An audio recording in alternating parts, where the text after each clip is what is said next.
This is a true story about my girlfriend, and if you ever find yourself in a similar situation, it is important to be attentive. And by completing this video, you will learn something significant. My girlfriend name's Emily. She diligently works at a bustling pharmacy, assisting customers and tending to their medical needs. After a busy day, she looks forward to winding down and heads towards the parking lot. As the sun sets, Emily's tired feet lead her to her car. Unlocking the door, she settles into the driver's seat. However, as she turns the key in the ignition, her car remains stubbornly silent. Panic starts to creep in as she realizes she's stranded in the parking lot with a non-functional vehicle. Determined to find a solution, she quickly reaches for her phone and dials the number of a reliable mechanic.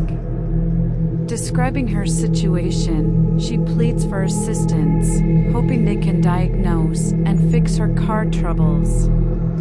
Relief floods over her when the mechanic assures her that help is on the way and instructs her to stay put. Moments later, the mechanic arrives. With a friendly smile, he approaches Emily's car and expertly lifts the hood, delving into the engine compartment to assess the problem. Emily watches with a mix of hope and trepidation, trusting that the skilled hands of the mechanic will soon breathe life back into her beloved. With a puzzled expression, the mechanic turns to Emily and kindly requests her to step out of the car and take a look.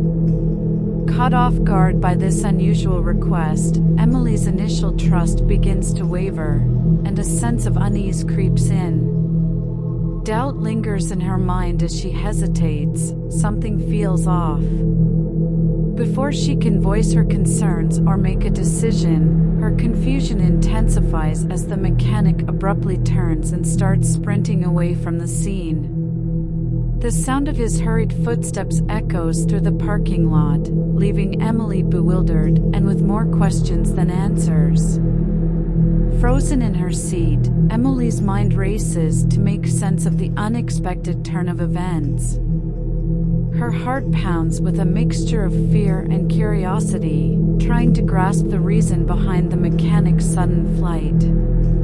Just as Emily tries to gather her thoughts and brace herself for the unknown, the sound of another set of footsteps emerges, distinct from the mechanic's earlier hurried departure.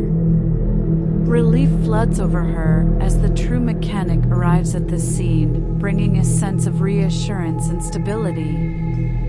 With a calm and composed demeanor, he introduces himself and proceeds to inspect the car.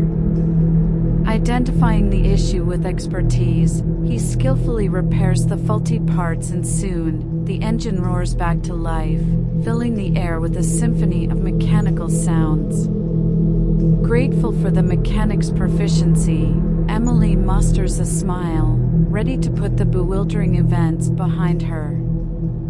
However, to her shock and utter disbelief, the atmosphere abruptly shifts as the mechanic slowly approaches her, holding a knife in his hand. Time seems to come to a standstill as Emily's senses heighten, her mind racing to comprehend the alarming sight before her. Fear grips her heart, and her voice catches in her throat, rendering her speechless in the face of this threatening gesture. Emily's mind races, searching for a rational explanation, desperately trying to understand the reason behind this sudden change in demeanor. Her instincts scream at her to run, to escape the potential danger that lurks before her. As she trembles, she must decide whether to confront the menacing mechanic or flee for her own safety. As the true mechanic stands before Emily with a knife in his hand, her confusion deepens, and her senses go into overdrive. He claims to have found the knife inside her car during the repairs, but Emily's mind races to comprehend this alarming revelation. Questions swirl in her head, begging for answers. How did the knife end up in her car? Was it planted there? And most importantly, what are the intentions of the fake mechanic tasked? She tries to piece together the events that have unfolded, desperately searching for clues to understand why the fake mechanic would approach her with a weapon. The true motives behind the mechanic's actions remain elusive, leaving Emily to confront not only the immediate threat before her, but also the lingering fear of the unknown that now colors her perception of the world around her. She decided to buy a pepper spray as self-defense tools. She took the knife to the police, who filed the complaint. The story doesn't end here.